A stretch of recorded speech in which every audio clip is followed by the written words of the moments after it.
دا په دې بارګینو کې چې د ځینې کار کیږي که نه چې یو حاجتمند ورشي او بارګیني ته وایي چې پیسې مې په کار دي یو ګاډی به والمه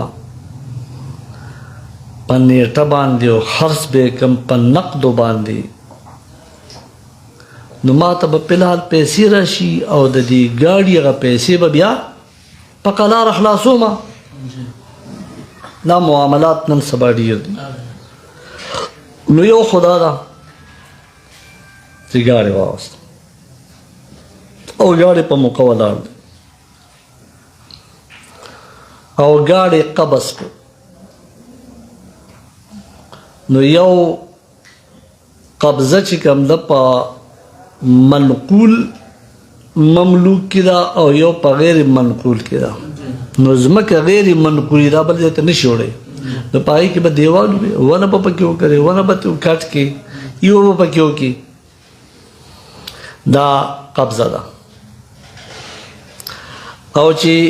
منقولي وي د یو ځای لکه کتاب دی د کتابخانې راواستو خپل ځای ته راوړو پن دی په جیب کې دی کېښود موبایل دی په لاس کې راواستو چشمې دي نو ګاډی خو منقولي دي د یو ځای نه بل ځای ته خو نور خلک نقل کوي نو د چابي واغسته ګاډی سټارټ کړو روان شو یا یې واپس بارګین ته راوستو یا څه خو بهرحال د ده پې قبضه راغله او ګاډی په موقع و نو صحیح شو د ده ملکیت دی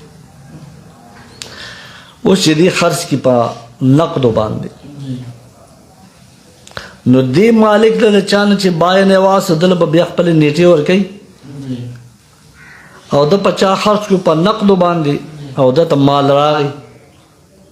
یو خدا صورت دی دا خو جایز دی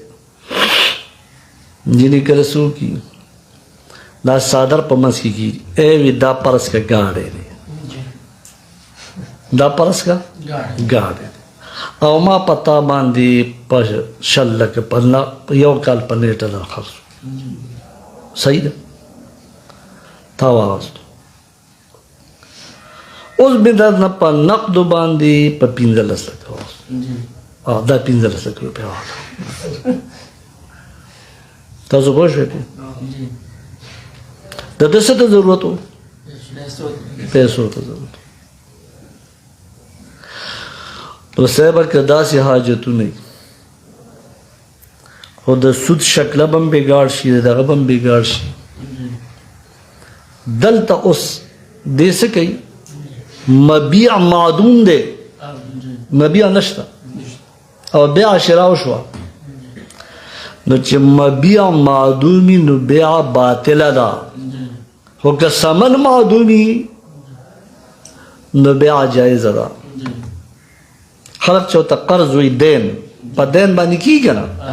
بیا به په نیټه پیسې درکړم 2 میاشتې پس به درکړم که ثمن نه خیر دی بیع کېږي خو که مبیع نه نو په بیع سلم کې مبیع شته نشته مبیع معدوم دی او بیع وشوه که نه شوه